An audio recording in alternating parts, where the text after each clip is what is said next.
that, because I would assume that if you couldn't write and direct your own movies, you wouldn't want to have anything to do with them. Could we, and I'm so starstruck here, Anne, could we start with you, please? And Fontaine. It's me. You've made 20 movies and you've written them all and you've directed them all, and people here are lucky if they get to write and direct even one. So I'd like to just hear the value of the experience of being able to write and direct your own films. Well, I began like an autodidact. I'm going, my English is a little fragile. But self-taught. I try. And I began by only writing my first movie. I didn't think that it was a movie at the beginning. And the thing for me, it's evident that I find something about the movie I am going to do through the writing, through the way I'm going to write the story or the... Bon, alors là, c'est un peu limité, je suis un peu limité. Donc là, maintenant, je vais parler de français. Non, pour moi, c'est vital, le rapport à l'écriture et le film. It's vital to have the writing and the movie. Parce que sinon, j'ai l'impression que c'est un corps étranger qui ne va pas rentrer dans la façon pour moi d'imaginer un film. Otherwise, I have the feeling I'm getting into a foreign body and that I cannot imagine the movie. Mais parfois, c'est même une adaptation.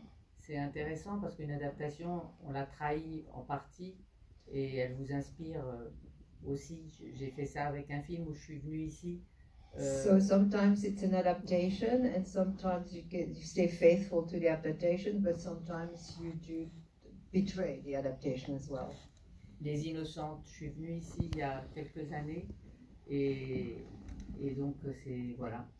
Enfin, je ne sais pas si je dois continuer. Je pense que ça vous va ou pas? Ça me va. Vous êtes parfait. And I came here a few years ago when it was still called Colcoa with The Innocent. And I don't know if I should go on, but I think maybe I have to stop. I reserve my English for this evening. Because I have another. It's very good. Christine, for you it's a documentary, it's very personal. Obviously no one else could have written or directed it. So talk about if you could, just in that case, the essential nature of being the only filter through which this film comes to life. Okay.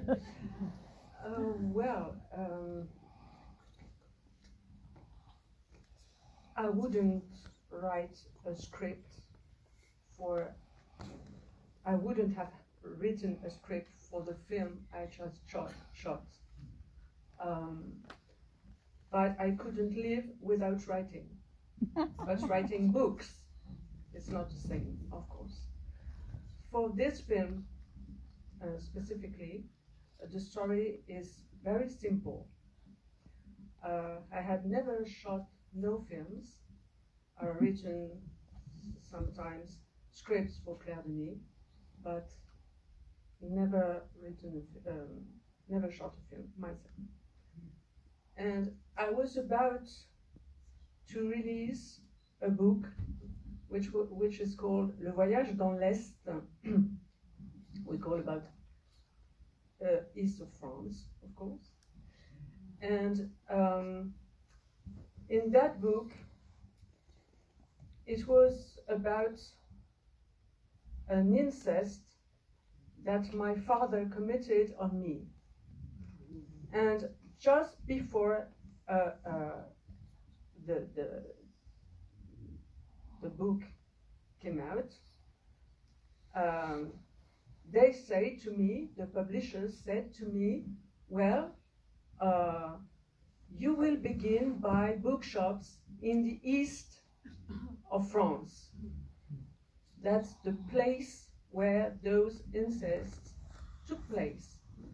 And I said to myself immediately, okay, it would be fine to have a camera with me. Not being alone, having a camera, that meant having someone behind the camera, that is someone who sees the same things that I see in that city.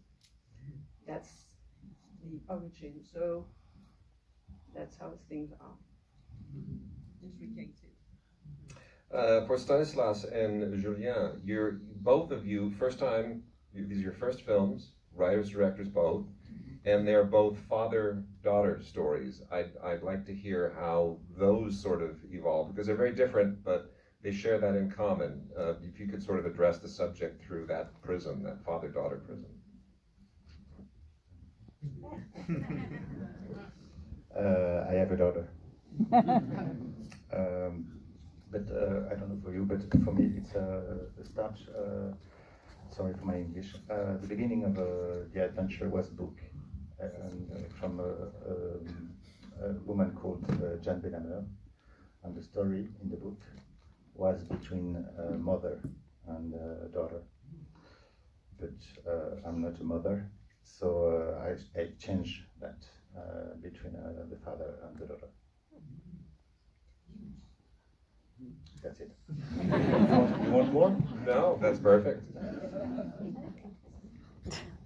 Hello everyone. The film I'll introduce tonight is called The Kingdom, and it's a film about a father and a daughter trying to know, understand, and love each other in a dramatic context. They're on the run. And the first spark of the... What was that? Someone is hurt?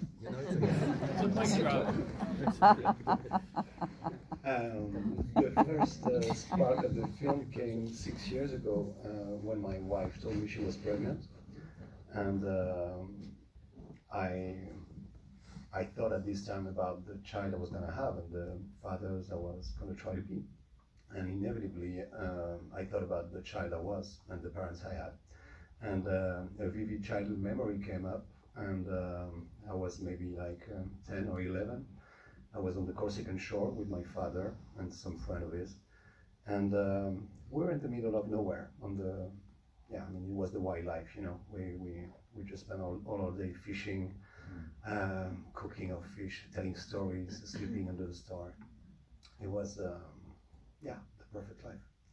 And I learned a few years after that what I thought that it was kind of nature holidays with my father was something from a total different matter for him.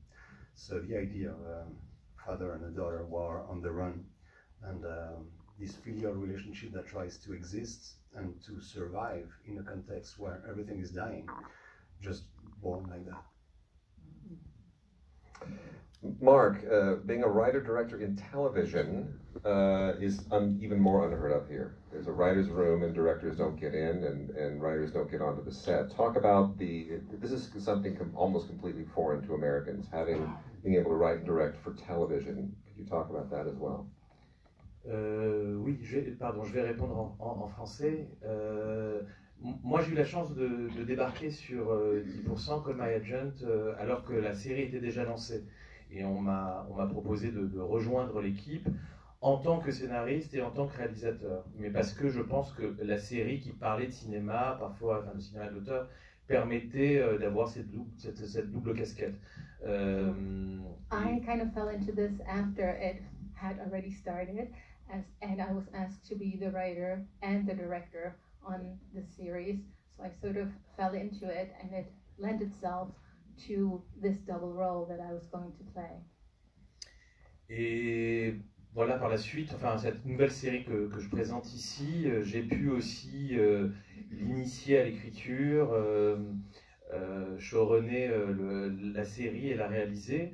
Mais effectivement, c'est assez rare aussi en France que d'avoir cette possibilité-là.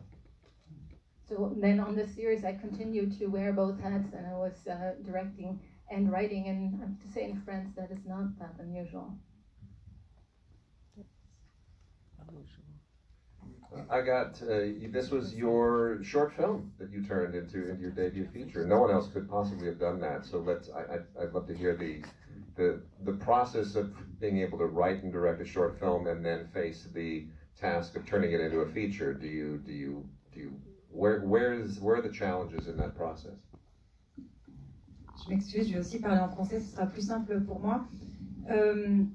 Disons que j'étais tellement obsédée par le sujet déjà abordé dans le court-métrage. Au moment de faire le court-métrage, je savais que je voulais faire le long-métrage. C'était un peu un premier pas pour aborder ce sujet-là qui était une obsession chez moi, et que c'est un film qui parle de télé-réalité et qui dénonce le système. So I was so obsessed about the short that I did, you know, that I was thinking about to do a long version. Et comme je suis une très grande spectatrice de télé-réalité et que j'ai toujours été fascinée par ça et scandalisée par la violence. I'm always a big fan of reality TV, and I find it scandalous, all the violence that's in there. J'avais vraiment la nécessité d'aborder ce sujet-là, d'autant plus que personne ne prenait un peu la mesure de ces programmes dits de divertissement et qui n'ont absolument rien de divertissant. So I thought nobody was taking on the whole thing about confronting these programs that are supposed to be entertaining, and they are not talking about what's really happening in there.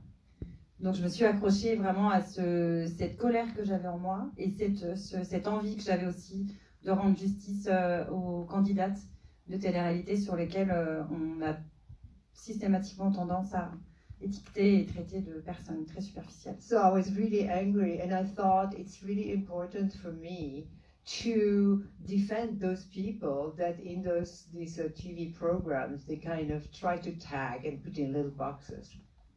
Donc je pense que c'est la rage d'y arriver qui a fait que j'ai pu tenir de longues années pour arriver à écrire le scénario de White Diamond.